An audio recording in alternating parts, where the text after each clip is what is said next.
Olá pessoal, tudo bem com vocês? Marcos Vinícius manda pra gente aqui, ó. Comprei um prefixado hoje na taxa de 8%.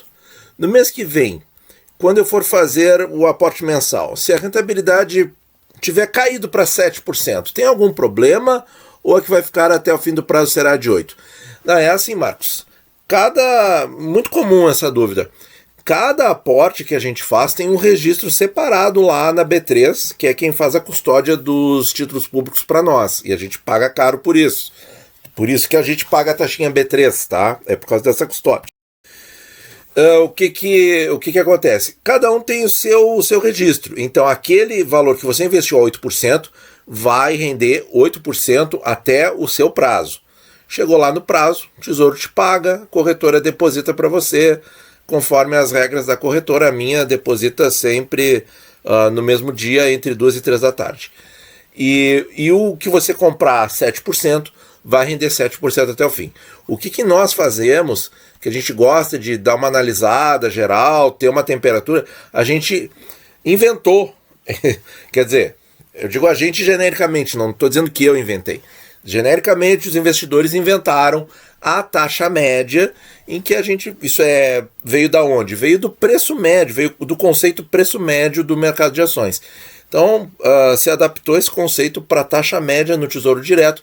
Por quê? Porque aí a gente gosta de fazer aplicações em vários momentos, fracionar os aportes, pegar vários momentos da economia, do estresse do mercado, e aí o que acontece? A gente se perde facilmente.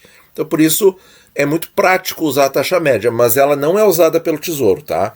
Então a gente faz uma taxa média. Digamos que um mês você comprou a 8, no outro mês comprou a 7, faz de conta que você tem tudo comprado a 7,5. É um jeito bem fácil de entender e de comparar com a taxa que está no mercado para decidir se você vai comprar mais, se você vai comprar menos, ou até se você vai resgatar. Essa a nossa finalidade do uso da taxa média. Mas o que rende é o que comprou. Comprou 8%, rende 8%. No outro dia, é como se fosse outro investimento, outro papel, tanto que o registro é separado, é tudo contabilizado, cada um no seu quadradinho, tá bom? O André Guimarães. Ótimo vídeo. Poderia fazer um vídeo comentando sobre os ETFs de renda fixa? Antes da gente prosseguir aqui, André, eu já fiz muito, sabe? Principalmente quando o Itaú lançou o seu ETF, o IMAB 11. E a gente mostrou, inclusive, a metodologia, tudo da onde que sai aquela rentabilidade, aquela coisa toda, tá? Ó, principalmente o Fixa 11 e o IMAB 11. Um abraço, irmão, continua com excelente trabalho. Um abraço também, muito obrigado. Então, vamos dar uma resumida assim, nesse assunto.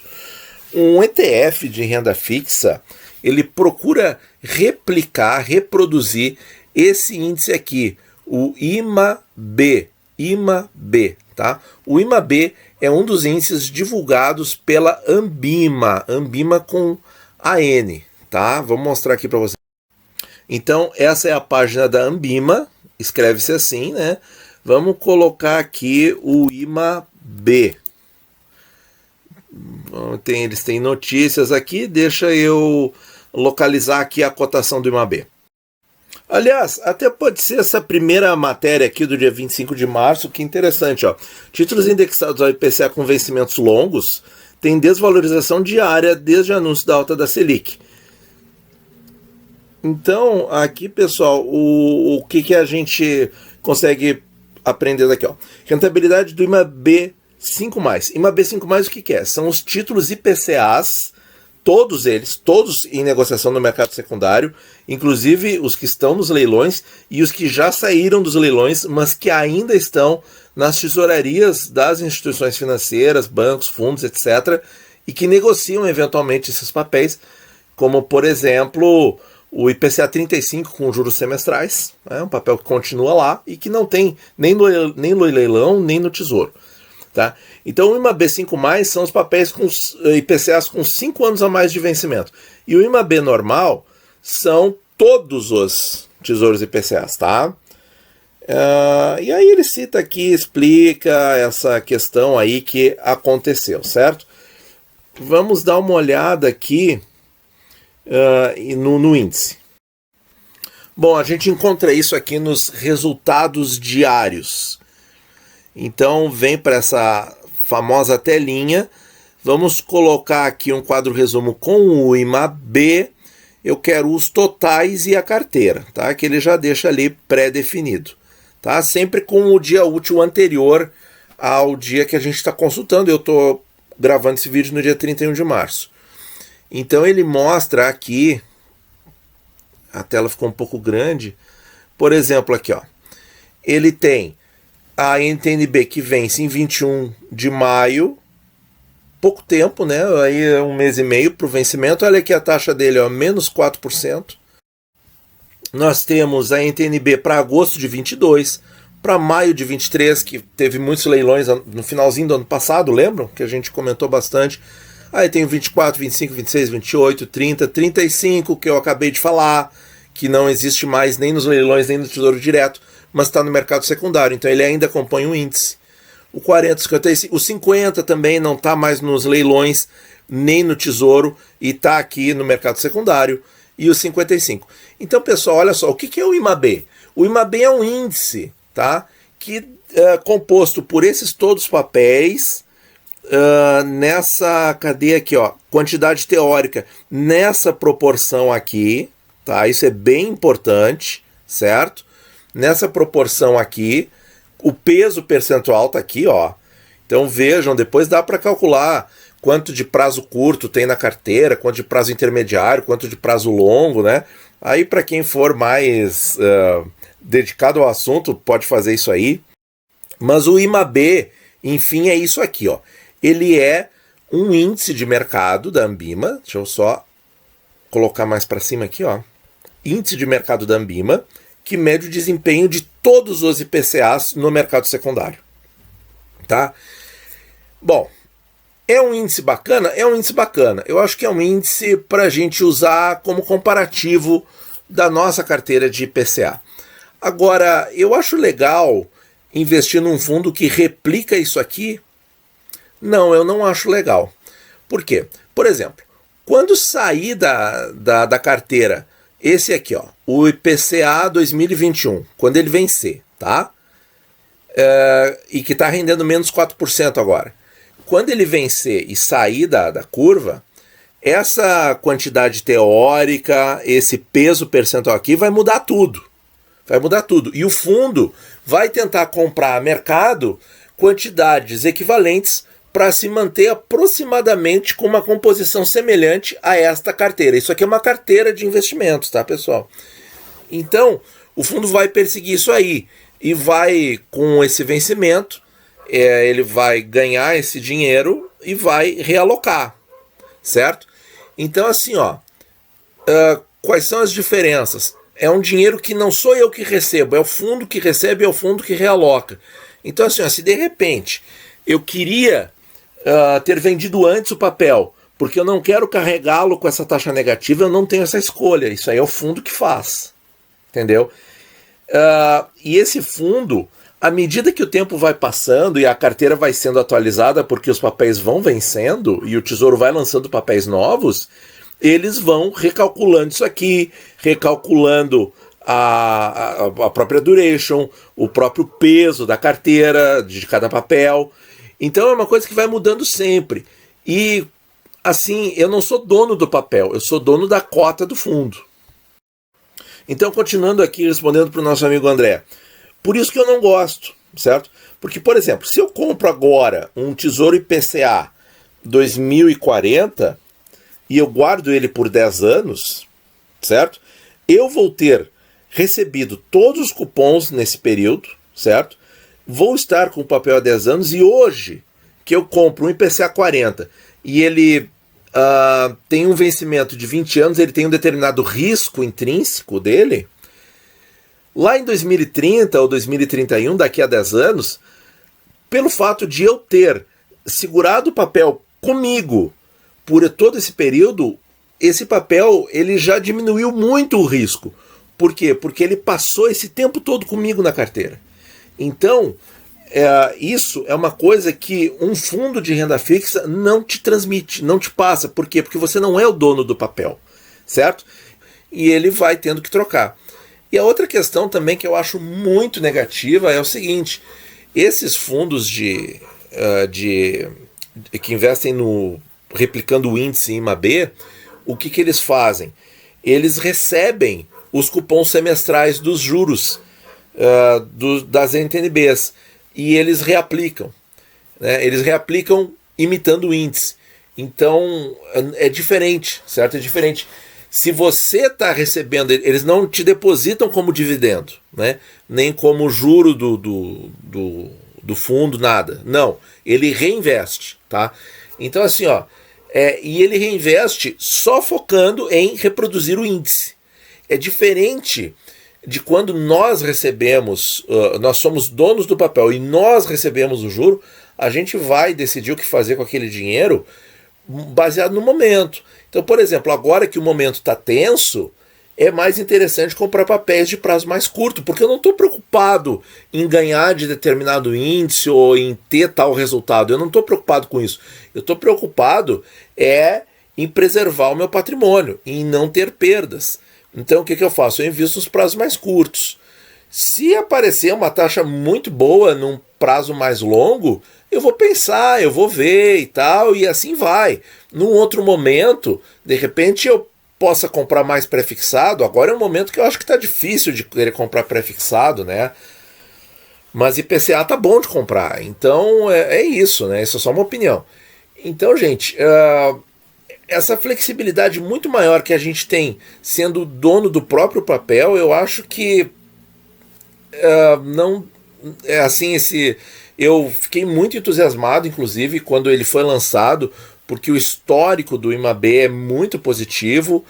Se a gente pegar aí 5, 10 anos, a gente vê até que em determinados momentos ele bateu inclusive a bolsa, bateu fundos imobiliários, bateu bolsa, mas por esse formato do fundo, do ETF, indo atrás do índice, é isso que não me agrada, porque nos momentos ruins você vai ficar ruim também, né? Não que tendo os títulos você também não passe por momentos ruins, você passa, mas você é dono do papel e você vai tomar a decisão do que fazer com o próximo rendimento, ou se de repente o mercado dá uma trégua e você vê uma janela de sair do papel, você pode sair. No fundo você não pode, no ETF você não pode. Ou você sai da cota inteira ou não tem jogo, entendeu?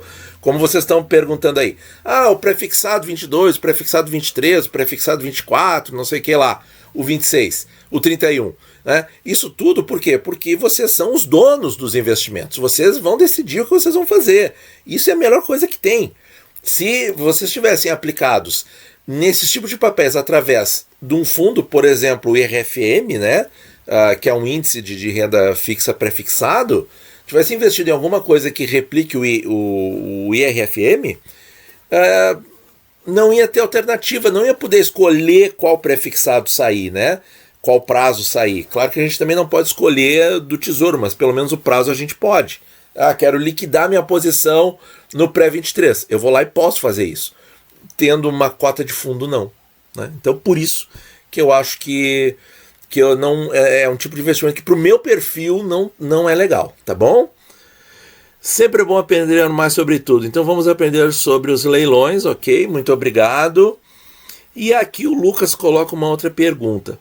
Caso eu queira fazer essas contas, as contas do ganho real. A conta do ganho real é muito simples, pessoal. A gente pega o preço de um título.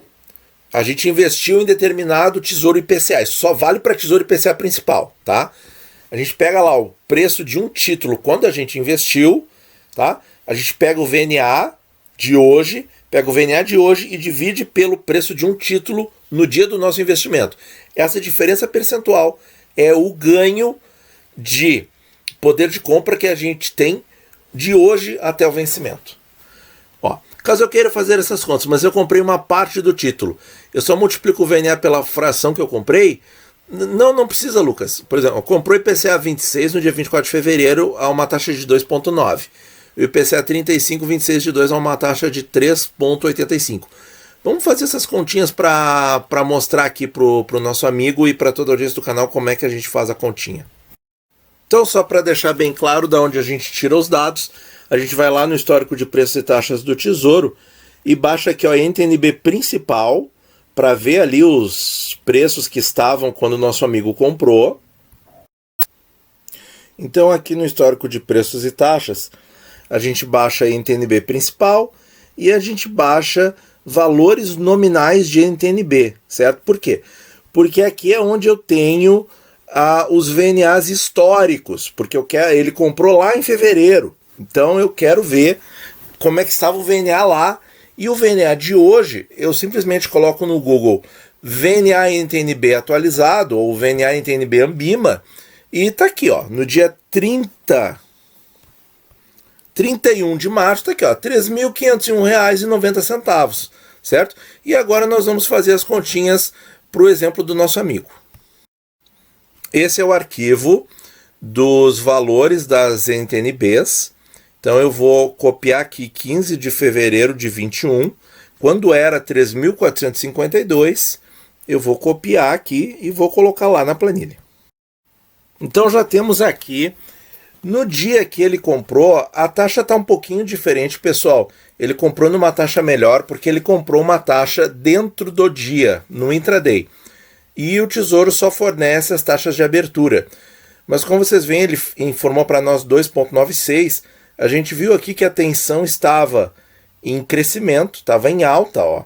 E do dia 24, a gente vê que no dia 25 a taxa já amanheceu mais alta. Então a gente vê que realmente é fato que ele comprou com essa taxa aí, ok? Lá no dia 15 de fevereiro... Então assim, ó, eu não me importo, eu não preciso saber o valor que ele investiu, tá? Porque eu pego aqui, ó, eu pego o VNA do dia 15 de fevereiro, aí então eu vou para outra casinha aqui, eu boto o sinal de igual, ali o sinalzinho de igual, eu pego esse VNA aqui, que é o que a gente tinha no dia do investimento, aí eu pego o VNA histórico, tá? Claro que tinha lá na Ambima também, mas a Ambima só mantém por 5 dias, então a gente não tem o dado do dia exato, e divido por quem? Divido por esse cara aqui, ó, o preço de compra. Essa célula aqui que está contornadinha, tá? Menos 1, venho aqui na casinha, digito menos 1, dou Enter, tá ali, 16,44. Agora eu transformo em percentual. Ali, ó. Então, 16,45 é o que eu esperaria que o investimento dele aumente em poder de compra com relação ao VNA do dia 15 de fevereiro. Mas o VNA agora é outro. Então a gente vai refazer a continha. Eu vou aumentar aqui um pouquinho o espaço da célula. Vou colocar o sinal de igual. Vou pegar o VNA atual. Vou colocar a barrinha de divisão. Vou pegar o valor investido, que foi o mesmo, não mudou. Não mudou. E esse é o ponto que a gente tem para entender, pessoal. O valor investido, ele está lá investido, ele é passado. Ele não muda mais. Aquele dinheiro ao longo do tempo, é óbvio que ele tende a aumentar o poder de compra, certo? Por quê? Porque a inflação continua correndo. Menos 1. Coloca o percentual e voa lá 18%, certo? Mas como é que aumenta, pessoal? É isso que a gente tem que entender. Esse poder de compra que eu estou calculando agora, ele é relativo a agora. Certo? Então, quanto mais tempo tiver de diferença, é que, claro, se eu citar aqui R$ 2.900, a gente não vai ter muita noção, em primeiro lugar, porque é pouca diferença de tempo, em segundo lugar, porque com R$ 2.900 nós conseguimos comprar algumas coisas. Né? Concordam, né? Agora, se eu citar, por exemplo, R$ 1, né? R$ 1 em que talvez você consiga comprar o que? 2 pãezinhos? 2 pãezinhos franceses, aqueles, né? Que aqui no sul, eu não sei, eu acho que eu não posso nem falar como é que a gente fala isso, que é capaz de ter problema aqui na plataforma, né? Mas enfim, para quem conhece um pouco dos regionalismos do sul, vai lembrar e vai dar umas gargalhadas. A gente chama o pãozinho francês, o pãozinho de 50 gramas, né? De farinha de trigo branca, a gente chama de uma coisa aí que é meio feio de falar aqui. Então, pessoal, com R$ 1 eu realmente não tenho o preço exato de cabeça, tá? Mas digamos que dê para comprar 2 pãezinhos, tá? Se daqui a um ano der para comprar um só, né, é óbvio que o meu dinheiro vai ter perdido 50% do poder de compra esse meu R$1, né? Mas aí como é que a gente... Aí fica fácil de entender. Então esse R$1 hoje para 2026, né, ele vai ganhar 16%. Certo? E daqui a um ano ele vai ganhar muito mais, certo? Porque ele vai continuar sendo R$1. Porque esse R$1 que foi investido, ele parou no tempo. Sempre que a gente fizer a comparação, né, o que a gente tem? A gente tem uma projeção para o futuro. Então esse é o detalhe. Ele ganha mais em poder de compra. Porque esse período aqui entre 15 de fevereiro e 31 de março, eu já tirei da jogada. Ele já passou. Certo? Por quê? Porque esse investimento aqui não foi aumentado e não tem como ser aumentado. Então, isso no passado ficou. Era 16,45, agora é 18,11. E a gente... Então, esse é o conceito, pessoal. Isso tem que ficar bem claro, certo? O poder de compra, sim, vai aumentar ao longo do tempo. Porque aquele dinheiro está lá, parado no tempo 24 de fevereiro, ele só desvaloriza. Ele só perde poder de compra. Então... ele perderia... Quanto que ele perdeu nesse tempo aqui? Ele perdeu 2%. É isso aí, ó. Você pode fazer a diferença entre uma parcela e outra, entre um resultado e outro, você vai ter ali 2% de diferença. É o poder de compra que foi perdido, do dinheiro ficar parado no tempo, certo? Mas não perdeu. Ele vai repor esse poder de compra e ainda vai ganhar o que estava contratado. E a valores atuais é isso aqui, é 18%, tá? Vamos calcular para o 35%. Agora o 35 é outra jogada. É outra jogada, porque o vencimento dele, a gente vai ter esse poder de compra restaurado em 15 de agosto de 26. No caso do IPCA 26, que é o que eu estou mostrando aqui. Deixa eu mostrar lá em cima, para vocês verem que 15 de agosto de 26 que eu estou falando desse papel. Agora vamos para o 35, que o nosso amigo comprou. É a mesma conta. A gente pega esse VNA aqui, então a gente bota o sinalzinho de igual... Pega esse cara aqui, divide pelo preço que estava um título quando ele investiu, certo? Só que aqui a gente faz menos 1, certo? E transforma em percentual apertando na casinha do percentual no seu LibreOffice, Excel, enfim, seja lá a planilha que você esteja usando, deve ter um botãozinho com o percentual, você aperta ali. Vamos fazer o outro? Então, vamos pegar aqui, sinal de igual, 3.501 sobre esse valor aqui, essa casa aqui, menos 1 e percentual nele. Olha ali, ó, tá? Aumentou mais ou menos 2% também, como o IPCA 26. Então isso aqui é o aumento de poder de compra que o nosso amigo vai ter, certo? Ficando no papel até o fim do prazo. Não precisa... ajustar para a quantidade de papéis que você comprou, certo? Porque o preço do VNA é sobre 1, é um papel cheio, e o preço do título também é sobre um título, é o preço de um título, tá? É o PU de um título aqui, ó. PU, preço unitário, é um título, preço unitário, tá? Então é isso aí, pessoal. Espero que tenha ficado mais fácil de entender. Se ainda ficarem dúvidas sobre, mas por que esse poder de compra aumenta? Por que acontece essa coisa mágica? Não é coisa mágica. É que o dinheiro parado no tempo lá atrás, isso que aqui a diferença de tempo é pouca, como eu citei o exemplo do pãozinho francês, né? Se de repente em um ano desvalorizar 50%, aquilo lá ficou parado, né? Mas você repõe sempre pelo índice oficial de inflação, certo? É isso aí, pessoal. Muito obrigado por ouvir e bons investimentos a todos.